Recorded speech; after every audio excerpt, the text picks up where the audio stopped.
The NRL season is back, and it is back in a way quite unlike any other. With the season kickoff in Las Vegas, Nevada, it will be featuring the People's Team, the Manly Seagulls. We are coming to you live from Manly now, playing everyone's favourite background jerseys, the South Sydney Rabbitohs. That'll be followed by the only team who will go to Vegas and think that it's cheap, the Sydney Roosters, and the NRL's equivalent of the WWE, the brawling Brisbane Broncos. Here on the brand new Roar Rugby League podcast, you'll realise that we don't do week to week. We do deep dives that really get to the heart of the topic. And for that, we need the best possible guests. In that sense, we cannot do any better than David Niu, the godfather of rugby league in the United States, who's been banging the drum for the greatest game of all since at least the mid-1990s, and who was the player coach in the first ever USA national game in which they lost to my beautiful Irish boys. Great looking ball boys that day. David played first grade for St. George in league and union and knows more about the greatest game of all in the United States than just about anyone else on earth. He also had a stellar career in sports marketing across AFL, rugby union, and a host of other sports, including fencing. So who better to chat to about what this game means for both NRL and rugby league in America? David, thanks for coming on. Thanks, mate. Great introduction. I appreciate that. and the walk down memory lane with that USA Ireland game. It's wonderful time. It's on YouTube. I'm going to tweet it on YouTube for just me, you, and for Mark Flanagan, once of the West Tigers, but who was also a ball boy that day in the RFK Stadium in Washington, I think. RFK Stadium, yeah. Wonderful, wasn't it? Fantastic location. And so I'll get this. The obvious first question is, on a scale of 1 to excited, how up for this game are you? Because this is going to be the greatest thing that's ever happened to rugby league in America. Totally excited. I think it's one of a number of things that have been wonderful. It's been for the game in this country, but probably the largest scale in terms of exposure and marketing and attention. I think everyone can really find an opportunity to benefit from that, and I hope that's the case. And the build-up that we've read about it, particularly obviously mostly on this side of the world in Australia, has been about what America can do for the NRL. But I'm kind of more interested in what the NRL can do for America, because it is, we're all told here, if we only got 1% of the market, that'd be so much. But I kind of see it the other way around. And for someone like yourself, who's been, an evangelist for the game over there, what is the effect that bringing, real live NRL fixtures to Vegas can have on rugby league in America? I think it's what you just said. I really believe that. I think there's a lot of guys involved in the game here, stakeholders that care about it on all different parts of the country, from the West Coast to the East Coast, who I'm watching, and observing that they're engaged in the process of trying to understand how they can maximize the exposure of this game at the highest level, the activities that will go on around the game at the event, the people that they can meet, the relationships that they can build both externally from the clubs that are coming over, and then here locally. I think there's a chance for everybody to try and I think if they're smart and they care about the game as much as we all believe they do, they'll do that. They'll all reach out and they'll try and put their arms around this thing for their own benefit.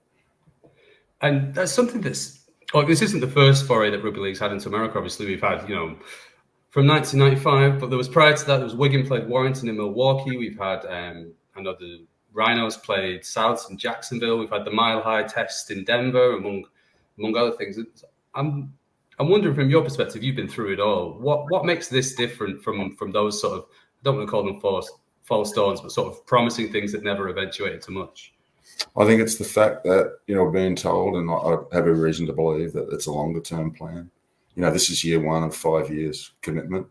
So I think what year 1, as I said before, will look different to the coming years. So if everyone has a little bit of patience and they're prepared to cooperate, I think there's a chance for everyone to understand how that might be able to be beneficial to them. Now, what does that mean? It might mean that more players get more athletes get access to being able to understand what rugby league is. So instead of us just talking about it, we can point to this, large tentpole event where, as you mentioned, these 4 big teams come to Vegas to showcase rugby league at its highest level.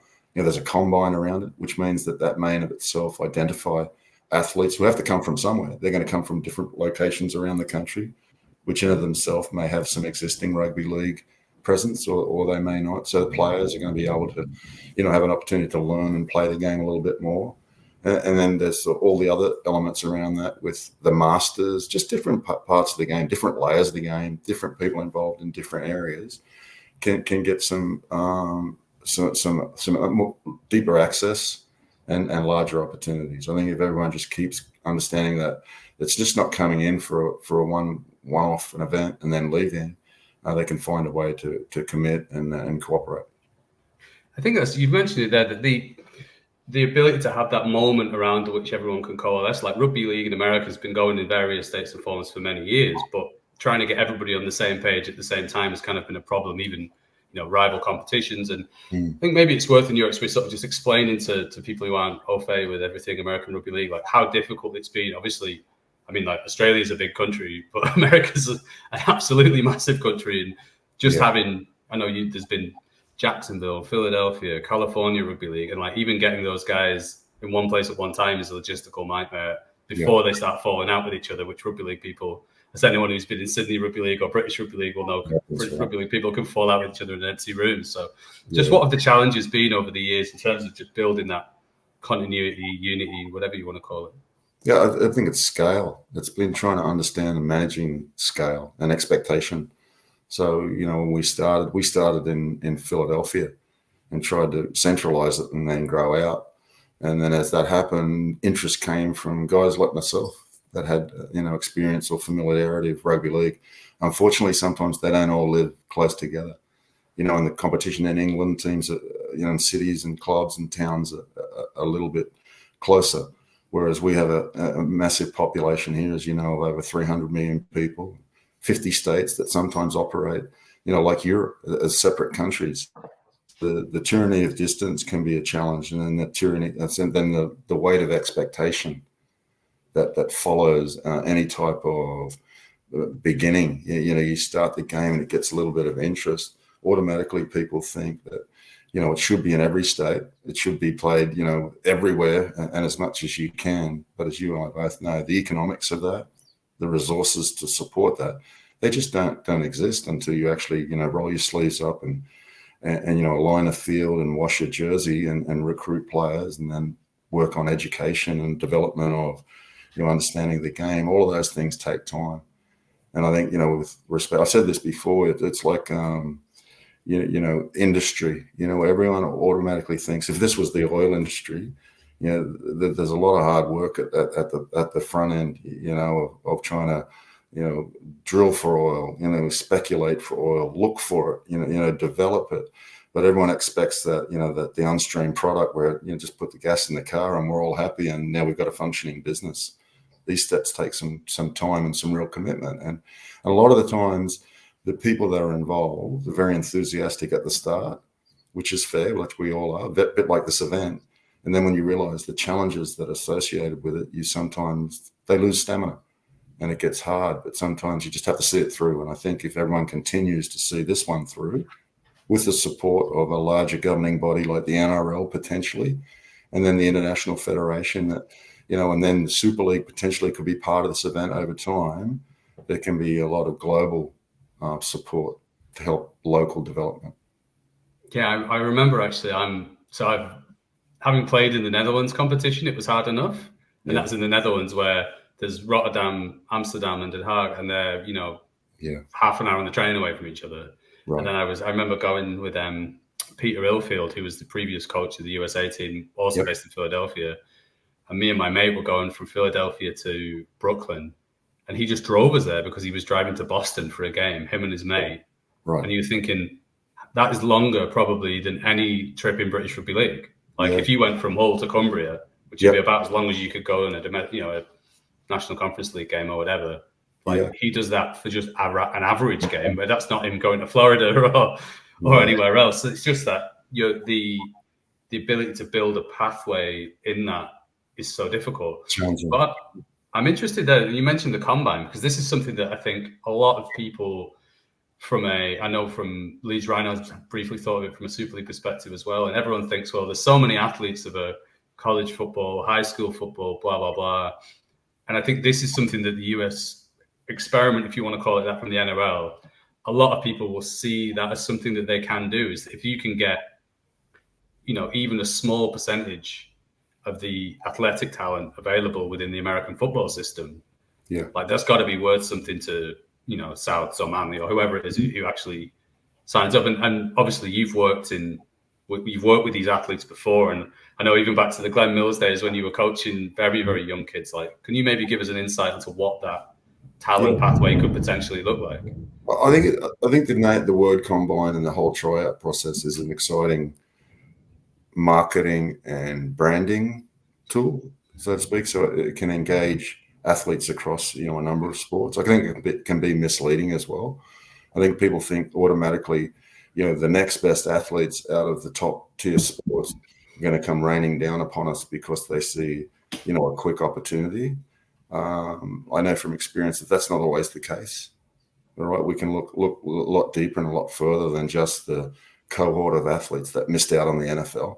Across other sports, there's different divisions and different layers of the sporting, hierarchy here that we can find athletes to potentially be rugby league, athletes and rugby league players. But I think that the benefit is the longer term benefit is the guys that are going to come in, and girls, and I should mention girls because that's a big part of the plan as well. The ones that are going to get a chance to go to Australia, that's wonderful. But I think there's going to be some benefit from those that have applied because now they're exposed and there's quite a good basis of information on that combine application and the website to give them a better understanding of rugby league itself. And if they miss out, they're going to experience not just the combine, but they're going to see this rugby league at the highest level.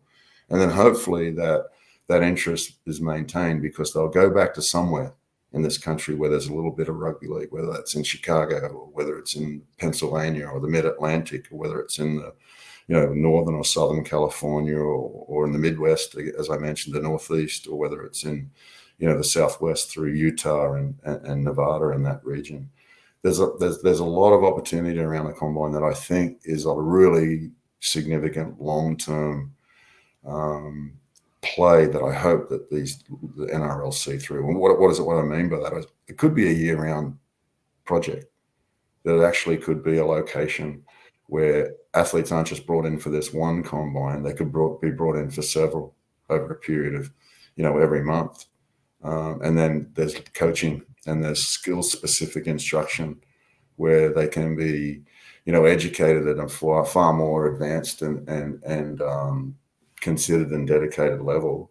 And then the coaches or the CEOs or the general managers from each of the clubs, and it doesn't even have to be the NRL, Super League, from New Zealand all over the world, can come and watch these athletes. So I think if they looked at it from that perspective, and what am I talking about? Or the wow, is that thunder? There's thunder behind me. Yeah, for everybody watching and listening, there is a epic thunderstorm currently taking place in Manly, and that's just if you could see my dog curled at my feet here, terrified. You need to. Mate, I heard it from the other side of the world away. So no, you always like to show the sausages made, but me and David almost had to call off because everywhere around me in Manly lost power about an hour ago, but we are still holding on. Wow. So just to finish that point, mate, the international player pathway that the NFL have in Florida, it could be reverse engineered to be rugby league specific. I think there's a really, really, really good case for that to happen. Well, you just reminded me there a story I did many years ago with a guy called Jay Smiley who played for Swinton Lions in the UK, and he attended the NFL combine as a running back. Mm-hmm. And he went, obviously, he'd been playing second and third grade rugby league in England. Yeah, I think he was a winger in rugby league. And I think he wanted to be a running back or a wide receiver, and he didn't make it. But then he ended up playing American football in England, and then went back the next year. Yeah. So even if he never was anywhere near making the NFL, he found the sport of American football gained essentially a professional level athlete in their own competition. And I just wonder if that might be the long-term legacy, is that it gives, if it takes in 200 athletes who then become 200 people or even 100 people playing in the comp, the level of athletic ability to get to the combine would put them in among being the best players in the comp. And suddenly the US national team gains 100 extra players. And, I know the Canadian national team gained players, especially in the women's side as well. They all gained players because of this. And I think one of the interesting things we saw, there was a bit of a furore over here that they sent Spencer Leniu down to a sort of Polynesian focused camp, and they were saying, well, it was a rugby union team. They're saying, well, there's so many rugby league teams you could have sent him to. And one of the things that I think is kind of, I've not seen it spoken about very much, is that Nevada and Utah, which is the next, for people who don't know geography, is the next state over, have got the biggest Polynesian and Melanesian communities, which is above 50% of the NRL now. And there's more Polynesian Americans than there are Polynesian Australians. Yeah. So in terms of net numbers, and the NFL obviously has got many Polynesian players, and you think if I was setting up a combine from scratch, it wouldn't be the high school athletes I'd be going through. The low-hanging fruit would be the people who already, we saw in the Rugby League World Cup, the street parties in Utah of Samoan Americans. Yeah. And I'd be going to those people with guys like Spencer Leniu or, the plethora of amazing Pacific athletes that we have, and saying these can be their heroes more readily than Tom Draborevic can, It makes total sense. And you mentioned it, low-hanging fruit or whatever phrase there is for it. It makes sense. I'll give you an example. When I was part of an organization developing American football in China, you think about that. You put American football and China in the one sentence, it's kind of, are you crazy? But you think about this massive population of some 3 billion people. You think of a sport that had no basis of operation in that large country. We had to identify who were the athletes that we were going to try and identify. And we went from this population of 300 million down to about 150, or whatever the number, 1.5 billion males. How many lived in urban areas? How many were young males between a certain age that were interested in sports? And we went after that audience. And we went after it hard. And we found that we could build a college and university competition from there, and ultimately a professional league. But that's a critical factor. You've got to go after. And in this case, probably, as we mentioned, the initial adopters are expats like us, yeah. And then it's the Polynesian and Pacific communities. So if you can market to them and then be able to present them an opportunity, then we can get them engaged. And if it's adults or if it's young parents who have children, then you can work the bottom up. Then you get a grassroots program because they'll get their kids to play. And I think I saw that way back when I saw soccer evolving in America. It was a lot of expats, a lot of foreign people back in the early 90s. It's now grown into Major League Soccer, which is quite a significant professional sport here. But it was generational. You would see that their kids played. And that was something I always thought about my kids and my mates' kids. When we were running around against your dad with those crazy Tomahawks or the Patriots when they were back then, I was the only guy that had kids. They were all young men, all the other guys, but they all have kids now. And that whole class of guys have kids that are interested. In fact, one of our players has 2 of his sons have been selected to join the combine. So as you mentioned, that word of mouth, that evangelist, that local development, it shouldn't be overlooked because it's very, very impacting. And I think it's been something that's it's overlooked. Like, it's all well and good saying you can seed a sport in any place, right? You can convince people to like anything. But I know, for example, in the Netherlands where I was playing rugby league, the fact that we could go and play English teams, even if it was once a year and it was like a lads on tour bit of a piss up, but that kept, and then suddenly you could show, like, when the World Cup final was on, we had players go over from, Dutch guys from the Netherlands competition who think, well, this thing we play in front of nobody, and you're scrabbling to get 13 players on the side. Yeah, and then suddenly you go to the World Cup final and there's 70,000 people, or the Challenge Cup final, or the Grand Final. Yeah. And that's just not an option for America. Like, previously, that wasn't an option for America. It was easy for us because you could get the train from Amsterdam or the Ryanair over to London. Yeah. And this idea that you could have a once a year in Las Vegas, if it was consistent.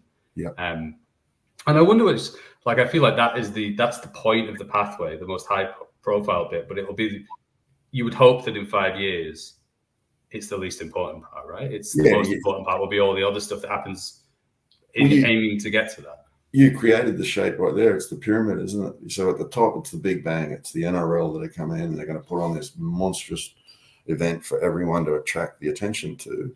And then as we've moved further down, somewhere in there, there's a combine, so we can attract athletes somewhere in that pyramid. And down below, we hope that all these things have a resolute benefit, that it trickles down, that the bottom becomes bigger. that mine and your kids and my friends' kids and other people's families and friends get interested, wherever they are in America, so that the base becomes larger. If we can do that, it's wonderful. The problem is always been, it's kind of been a bit inverted, Mike. It's been upside down. Yeah, you know what I mean? It's kind of been like, let's try and do all these things as much as we can in all these places all over the country when we can. And we just haven't had the resources to do that. You said it earlier, and it reminded me, and it made me realize how tough it actually was. When we played in the general area of Philadelphia or going to DC or New York or Boston, even that was a trek in of itself. It was a couple of hours drive back and forth. Then we added teams from Florida. And then we had to try and add that travel component by the air. So it's just trying to get that balance right. Like, how can we, as we get all excited, which I am, about what's happening at the top, what's happening at the bottom, that we can try and make sure we maximize the benefit, that as the big show leaves town, this stuff here that everyone's actually actively on the ground involved in has the support it needs, has the commitment that it needs from those local stakeholders to keep it going till the next big party comes to town. And I wonder what the if you can explain a little in terms of the sort of obviously there's a massive amount of distance involved, right, which incurs cost across all things. And I know that the International Rugby League, you could go to them and say, we need some footies, and they'll send you some footies, but they can't subsidize 25 blokes going from New York to Florida, for example. That's just not within the gift of rugby league. And I don't think it's the NRL's job to do that either. No, but they, in terms of the way that it's been sold here a little bit, is that it's a crack at the gambling market, which maybe, I mean, we can talk about that in a bit maybe, and that it's, trying to drive subscribers to watch NRL in terms of the overseas app onto the Foxtel, the televised product. And that's kind of why it's been in the interests of the 17 NRL clubs who ultimately make the decision, and Peter V'landys and Andrew Abdo and all these people. But you think of a fraction of the cost of that in terms of, say, the cost of flying the referees over or setting up the technology to make the bunker work or all these little incidental things. Say that costs $100,000. That $100,000 would mean the world to USA Rugby League. And it's kind of, we need to make sure that the argument that says that, okay, you're willing to invest however many $1 million and essentially likely lose money, at least on year one, of the Vegas NRL experiment, but it wouldn't take you very much seed funding afterwards to miss a massive, to make what is a potential, the opportunity cost is high, Yeah, that's fair, mate. Oh, look, I think that's the argument everywhere. I think grassroots and country rugby league in Australia are going to make the same case. They're going to be like, look, the NRL are making, they're showing us their balance sheet, they're showing how much money they're generating. What about us? And I think that's fair. Everyone understands that they'd like to get a piece, but I'm a believer, I think, in that trickle-down piece as well. If they can really show that they have a case to be made for a successful business model here from the top, and if they're those things that you said, more people subscribe to the app, more people watch the game here, more television revenue is generated. There's more of the pie to share around. Without those things, without having a crack at those things, there'll never be anything.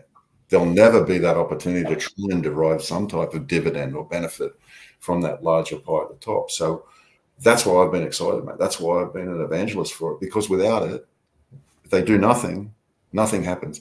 And I'm not going to be disrespectful about International Rugby League at all, because I've been part of that whole thing, but it feels sometimes, mate, that it's like that. It's like the problem's so hard that everyone sits on their hands and it's silence and no one does anything. And guys who love international rugby like us would love to see the USA again shock the world and play somewhere. They get left out. Everything goes quiet, and Australia plays England, England plays New Zealand, France get their ass kicked by England. You know what I mean? These sort of things happen. And the rest of the rugby league world, which the numbers are growing, it kind of left to fend for themselves, and we have to do the best that we can. And sometimes that involves serious, serious commitment from individuals like myself or John Morgan before me, who invested in these things to try and grow it and build it with very little help around it. So we got to find out what the balance is. So if the NRL come in and they are able to show, a profit from this, or if they break even in year one or year two and year three, that they're starting to generate a margin, a profit margin, then maybe it's fair for the governing body in this country to say, hey, don't forget about us. You give us a little, and we can utilize that to share around in our local competitions and our local development. Then it's only going to benefit you in the end, because what does that mean? This means more eyeballs that are going to watch the content that you're driving into this marketplace. So we've all got to be able to try and find a place where we can cooperate. And I think if those things are happening, we're in a good place. If they're not, then maybe it could end up, and like it has before, like things can come and go, and we don't quite get the end result that we're looking for.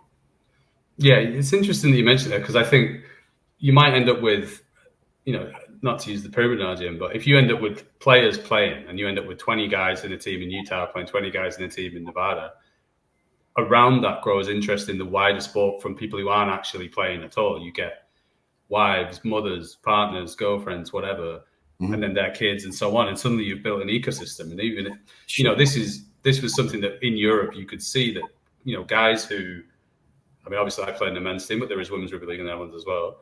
Yeah. Who they wouldn't have known rugby league existed. Yeah. Who suddenly started watching the NRL and watch NRL not because, and they would show you videos on their phone of like, this is Payne Haas doing this. How do I do that? Or, that is ultimately what they. Sorry to interrupt you, mate, but that's the one thing that the game can never, ever, ever, what's the word I'm looking for? Underrate itself. Mate, it's a product that transcends sports. You just have to be a sports fan and see the action, the contact, the ferocity and the speed of the play, and have respect for like, wow, what did I just see? Right? I think that's the hook they can hang their hat on, is that stuff is going to resonate. This stuff that they put together, these promos with Russell, and I thought it was magnificent, because I thought I'd love to have had that years ago. But graphically and visually, and then his voice, it was engaging. But it was so simple. That this is our game. This is what it looks like. But none of that mattered without the bang and the crash to get your attention first. And to your point, I just think it's something that's going to get people's attention. And for it to be really successful, mate, guys like us and my friends or my circle talking in a phone booth about the game aren't enough. We need the ones that are outside of our circle and outside of our sport that will come over and come across. I think that's when you see the real change. And this, I think it's interesting to talk about the marketing side of it a little bit, because I know you've worked in that. I've worked in, not in sports marketing, but marketing in general as well. And there's this big idea of snackable content, right? Which is the 4-second video. And no sport makes 4-second videos like rugby league does. We've just seen the time of recording this. We're just recording this after the first round of Super League, where Super League have engaged a marketing company. Oh, what about it? And suddenly these events that were 3 games that were on Sky and 3 games that weren't on Sky have now all 6 games are of Sky level. Like what we're used to with KO and Foxtel in Australia. We were having 50% of the competition in Super League filmed off 2 cameras. Yeah. And there was no bunk and nothing. So it looked rubbish. And every great try and every big hit had one angle, and it was rubbish. And suddenly we've seen Tarek Sims creasing George Williams has gone around the world with the French commentary. And the French commentary makes it 10 times better. And, we don't, and I know if as a soccer fan, there's only thing better than watching Argentina score is then searching the Argentinian commentary of it. Yeah. Yeah, and that's something that we can. Yeah. And I really hope we get Andrew Voss on the call in Vegas, because he's usually the best one in terms of coming up with a good line, I think. But that's the important thing, is that when you can make that video with Russell Crowe explaining the rules and Russell Crowe saying this is what rugby league is, but you could make that video every single week with new content, because of how much stuff happens. And I think it's very easy to show new people. And this is kind of, we mentioned sort of fishing where the fish are in terms of Pacific community and the great Pacific representation we have in our game. But in terms of the difference in quality when you show somebody Major League Rugby or the Six Nations, the difference between what a clip looks like and what the actual game looks like is vast to rugby league. In terms of rugby league backs up if you see one clip of rugby union, you can go, well, that's really skillful. Yeah. But then you have to watch a game and it's 30 minutes in play and it's a lot of penalties, which is very much, I understand that's why purists like it. But in terms of if you've never seen it at all, rugby league does have that advantage of being slightly more similar to American football in terms of the downs and just a lot more going on. Like ball in play time's nearly twice as much, and I think that's something that this potentially can bring to a much wider that that you wouldn't have had in the 1990s, for example. Not at all. And you're right. That's the advantage. We have all this content now. Russell made that piece. There's a 5-minute piece, and it's been reduced to 30 seconds, and it's modified for whatever need it is. But that's stuff that you and I and anyone else that's involved in rugby league in America can now catch and pass. Give it to somebody else. Whereas before we talked about it a lot. We had to try and find a VHS cassette, send it in the mail, check this stuff out. And that was the view of it. But now it's instant.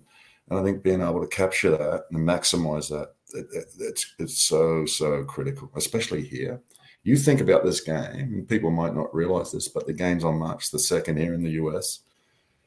There used to be a rugby sevens tournament, which I was associated with in the same city.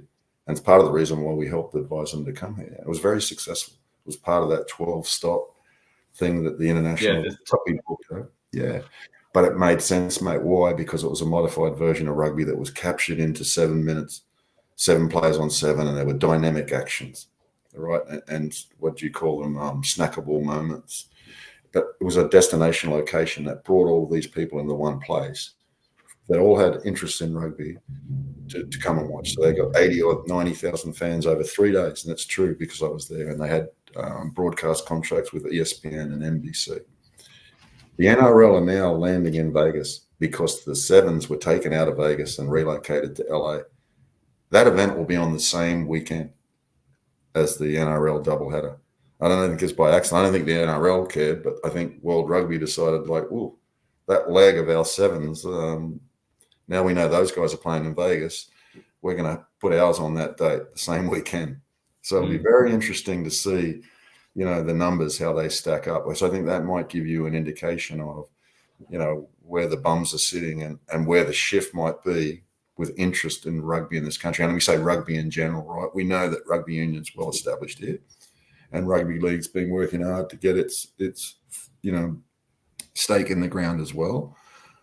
But, the whisper that I hear and the noise that I hear out in the community is there's a lot of curious people about this rugby league event and a lot of curious athletes who are like, the more I watch these games and the more I see at the top level that a guy like Andy Farrell, rugby league guy, now coaches the British and Irish Lions, now coached Ireland to all that success.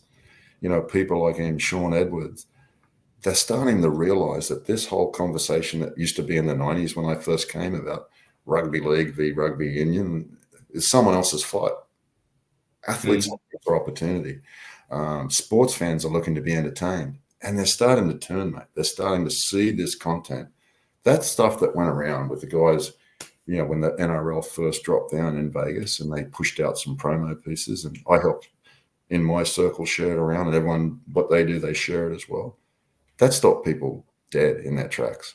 Because at the same time, there were promotions about the Six Nations on coverage here with NBC, which was behind a paywall, the content to be able to see. But it's just in the American community, people would look at one and look at the other. They'd be like, I watched this one where they tackle each other and they all pile on top of each other. Is that the one? I'm like, no, this one's a little bit more like American football. We'll keep the ball for a series of possessions or downs, just like they will in America's game. And then they're like, oh, I get it. Because in this country, in this, let me put this in a polite way, culturally, they don't really want to give things away. They want to keep it. So the thought of when you pass the guy, when I pass you the ball and you kick it, and that guy back there catches and he kicks it back, it sends them crazy. They're like, what are they doing? Yeah, where ours, where it's me, I run into you, tackle, I get up, play the ball, the next guy comes, the next guy comes, the next guy comes. That's the advantage. That's the huge future. I feel like there's that use it or lose it tactical aspect is something that, it's all well and good to watch the sport. If you ever watch a sport where you don't know the rules, like if I watch, ice hockey. I love actually. I was going to say something, but I love ice hockey. But you watch the Olympics, and suddenly you're watching team handball, or whatever, and I'm like, I've got no idea what's going on. I'm just watching it bounce back and forth and sort of trying to work out. Of course, within half an hour, you're an expert and you're going, well, he's rubbish, he's rubbish. Yeah. But I think it's easier when you have like when I moved to this country, for example, you met my mother, she's Irish, so I grew up playing Gaelic football alongside Rugby League. Mm-hmm. And when I went to watch the AFL, I had a filter to put Aussie rules through. Right. This is similar to Gaelic football. Therefore, it's not one-to-one, but you can kind of go, okay, so this guy is trying to do that or whatever. Yeah, and I feel like it made a little bit more sense. And I feel like that's something that Rugby League innately has more than Rugby Union does in America. But what you mentioned there about the sort of lack of the Cold War stuff is very much true, I think, in my experience in development territories in Rugby League. Like, you made jokes. We had British players on the team, Australian players on the team, and we would make sort of Rugby Union jokes about them drinking pints of each other's piss and whatever. And the Dutch guys were just like, what are you on about? Like, we play this one Saturday and we play the other next, and it didn't matter to them whatsoever. And they thought it was all very weird that we didn't see. It was like they would say, well, what's the difference if I play basketball on Tuesday and football on Thursday? Like, who cares? And I think that's something that Rugby League, that the NRL has been very cautious of not, like, they're not presenting themselves on the level of this is a rugby you haven't heard of. Sorry, this is the other type of rugby. They're doing it as, this is rugby, the best version of it. Come and watch it. Like, I think it's smart, right? It's smart. And they're conversations we've had for years. You know, we learned quickly that there was no point trying to poke the bear or take on established rugby union infrastructure and fight with them. For what reason? Because why? We already understand what our product is. We already understand what theirs was. We're just trying to get access. So it was the same shaped ball on the same, similar sized field and things that they're already familiar with. Then again, lower hanging fruit. Let's get these guys to come and try and play. That's a benefit for us. And over time, we can use their infrastructure to actually help us, So. Exactly. That's, I know I'm conscious I'm keeping you for a while. So I'll no, you're fine, mate. It's just my dogs are barking right now. I apologize. Well, you should. Can I invest? You should invest in a thunderstorm because mine's terrifying. Oh, yeah. Surprisingly quiet. Don't say that. We've had a few snowstorms. I don't want any more. Snow. I forgot what that is. So just to wrap up, then, you mentioned you mentioned the Rugby Union tournament. So I'm now going to be looking at the attendances and going, I wonder what they got compared to them. But and that's more me. That's my way of thinking, But I wonder what are your expectations for success? Because I know that Rugby League fans are right. They'll look at how many people watched it on TV, how many people bought tickets. But I feel like this is it's a loss leader for the NRL. This is year 1 of year 5, right? And it's a very holistic exercise that won't be measured in that. So I'm interested as someone who's got you're going to have a view of this that is deeper than just how many people bought a ticket and bought 2 pies. Sure. Make sure that they get them for Vegas, though. That's the important part. They need to get some pies. But get a big thing of 4 and 20s or whatever, or Billies or Gala. Put Sean Garlic on it. It's out to play. What would constitute success for you? Like, what does a successful year 1 in Vegas for the NRL look like for the American Rugby League enthusiast? All right, I'll answer it 2 ways. The second part would be is that they come back, right? That's a success. If they invest in coming back for year 2 and play whatever number of teams, they'll play again in the combine and the football festival, all those things are talked about for the next 12 months, that's success. The initial part, I think this is really important. This is why I've been trying to push this case, is that if you love it and you care about it, you got to show up. You have to show up. We have to have a fan base there because that'll generate the support that the NRL needs.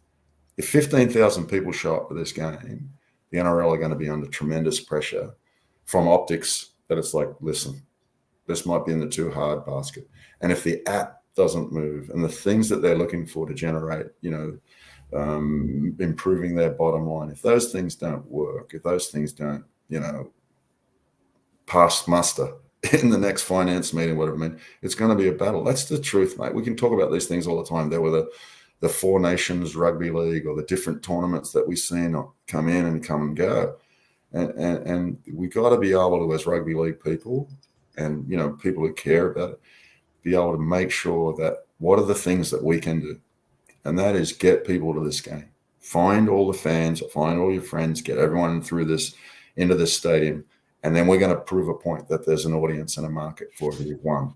Two is that if you can't get there, obviously not everyone can, you got to watch it on TV. It's live. They're giving you the opportunity to watch it live on Fox Sports 1, which is a channel that can be found readily here. It's not like it's out in the the distance there and you've got to try and pay for it or whatever. They're the things. And then in terms of success, I haven't really thought about it, mate, beyond those things, because in my mind, that's the kicker. I've got a little bit of inside information, and I know the numbers and the tickets they're trending in a positive direction. I think people are going to be surprised. I've experienced the Vegas event where when they've got 90,000 fans over the course of the 3 days, the walk-up ticket sales have been really significant. And what does that mean? Well, I'm from a Pacifica heritage, mate, and grew up in a community, a family where we didn't have a lot, but you spent your money on the things that you thought were important to you. So we didn't really pre-purchase a ticket. We'd show up, right? So on game day, and we'd come in numbers. And I really think there's going to be a large Pacifica attendance because, as you mentioned, Utah, Arizona, Southern California, Northern California, they're not that far away from Vegas. And that Vegas event for the Sevens, they were calculating somewhere between 7,000 and 10,000 walk-ups on a daily basis. So again, we've got that rugby event on the Sevens in California that might throw a little wrench in things, but I don't think so. I think if these guys can put together a crowd somewhere in the vicinity of 40,000 fans, you've got to think that's successful yourself, mate, as a fan of the game. Wouldn't you think so? I think the for me, it's I put a sort of cheeky tweet about this when Wigan sold out against the Panthers next week and they had more tickets sold than Vegas. Mm-hmm. And I was sort of going, only because I knew that Wigan had requested to be part of it. Yeah. They said, well, if we're playing the Panthers, let's play them in Vegas. And I wonder, that's the next logical step is when you bring in the other. Mate, think about that as a location, as a destination location. Conor McGregor fights, where do they come from? They'll come from Ireland. They'll come from the UK to support him. Ricky Hatton. You build this long enough and give it the commitment, fans will come. Add some Super League teams. You could call it if they said in advance that the World Club Challenge was going to be held in Vegas, they would be calling the Super League playoffs the road to Vegas. Like and every fan would want to win just for the Vegas. But think about it, mate. That may be, in some point, what this becomes. It may be that. And then why? Because of interest. It's the market forces, right? People want it. There's demand.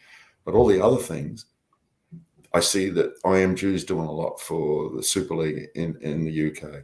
You've got the NRL. If people start to engage in this products that they have, these apps, whatever they might be, that they see the game outside of market, that's a win. So, again, these guys are way smarter than me. But if they are able to make that commitment over time, and if that doesn't matter, it doesn't have to be 4 teams next year from Australia, in my mind, right? It can be 2 from Australia, 2 from England. It can be the World Club Challenge with a couple of other NRL games, right? NRL game, the Super League, whatever it is. But I've seen it happen. I've seen that Vegas Rugby Union Sevens festival around it. They had 350 amateur teams come in, mate, and play around that tournament in the Sevens. They were coming from all over the world. Why can't that Nines event be that? Why can't over time? And then those players and athletes become fans, and everyone puts it on their calendar. I'm coming to Vegas because it gets your attention, doesn't it? Rugby league in Vegas. It's like it does. It has the. Maybe this is because I'm a boxing fan, but it has. If it's Madison Square Garden, it's in Vegas. Yeah, that's it. I've got zero interest in going to Las Vegas. Basically for anything, but if you told me, Ricky Hatton's fighting Floyd Mayweather again tomorrow, or if you said, and do you know what, we've seen it here because the UFC is a new product, relatively speaking. It's only been going since the 1990s and only became mainstream 10, 15 years ago. Yeah, it was, but now we had at the time of recording yesterday Volkanovski fought, that's right, and Robert Whittaker fought, and walking through Manly, the pubs were full. Cool. And it was full of people watching sport from the other side of the world on what is essentially a rubbish time zone. Yeah. And if you can create that for the NRL Grand Final or for the, for State of Origin, like, I know we used to go and meet in a pub in Amsterdam and watch State of Origin at 9 o'clock in the morning. Yeah. But you can create that atmosphere. It's not Well, inconceivable. the Super Bowl, right? They would have been buzzed down in Sydney for the Super Bowl. What's that, 10 o'clock in the morning or something, 10:30? Like, Not even, It's so it can be done, and I don't know what my expectations are, other than, you know, if I take my journalistic hat off, Manly wins. Like, other than that, Tom Trbojevic doesn't pull his hamstring. I'll be happy when they send the Dragons out. Yeah. But you have to win a few games first. But yeah, I know what you mean. Where in terms of there's part of me that always wants rugby league to expand and to be successful, and I think in terms of what that looks like, the ultimate winner will be, if, as Ray French used to say, if the winner on the day is the game of rugby league and more people see it, that to me will be success. Yeah. But I feel like we've had that before with, you know, people saw the game that the Kiwis played with England in Denver. People saw these games before, and it was up like a rocket, down like a stick. Yeah. And it needs to be up like a rocket and down like a parachute, and then back up again next year, if that makes any sense. Mate, and listen, I have some confidence in this, not because I have a personal relationship with it, but just an observer. The fellow that's in charge of the league down there, I think people thought he was crazy when he tried to take on the Melbourne Cup. And I've used that, you know, analogy with people over here, and he built that Everest. And he's turned into this massive horse race up against one of the biggest horse races in the world. So I think he has a knack of finding something that he thinks can be a winner, and then just drives it until it can be successful. So I think we're on that trajectory at the moment. I think I agree with you on that. Like, he does. If you look at his track record and whatever you think of Peter V'landys, you can think of him.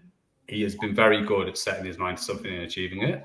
And I think he'll do it because he wants to do it for himself and for the NRL and for their members. Mm-hmm. He'll inadvertently drag the rest of rugby league with it, because you only need, you know, you're aware, people who go to the Challenge Cup final, they don't go because of who's playing, they go because they love the Challenge Cup final. And you'll end up with that, I think, where you'll end up, hopefully, where in 5 years' time, it'll be the annual get-together of rugby league in America, which keeps those bonds going for another year. I think that's got to be the hope, right? Right, and you think about it, it could, if it really, really does get sticky and has some success, it may end up being that there's two events, mate. There may be one in the start of the year, and there may be one in October, when things are all said and done. You know, that World Cup Challenge might find itself on a different date where it makes more sense to both of the teams that have just won their competitions, you know. Because I think there's conflict at the moment, right? It's hard to find the right time for, you know, Super League started, you know, trying to figure it out, who's coming in, what time, what date. I don't know. I know by the time this comes out, people will know that we're going to beat the Panthers, but I think that's a whole, that might end up being another whole podcast to this, where we go on what the World Cup Challenge, who's the World Cup Challenge for. But on that note, I think we've done brilliantly to get, I've got every single question covered, except for the one about if Taylor Swift's boyfriend's going to show up, but I don't think anyone can predict that. Could happen. So, yeah, I'm just looking to get Taylor Swift into the algorithms, you know. No swearing, mention Taylor Smith. Taylor Swift. But yeah, David, thanks so much. And I mean, just as someone who's watched your work from since I was a little boy, like, I feel so happy for guys like you, who I know have been around fighting the good fight in America for years and years and years. So I hope at the very least you have a great time and you win a load in the poker tables, and then Manly win. Good on you, mate. No, I appreciate it. And give my best to your family, and stay safe down there in that thunderstorm. Good on you, mate. Well, I think it's finished now. I might go out. Well timed.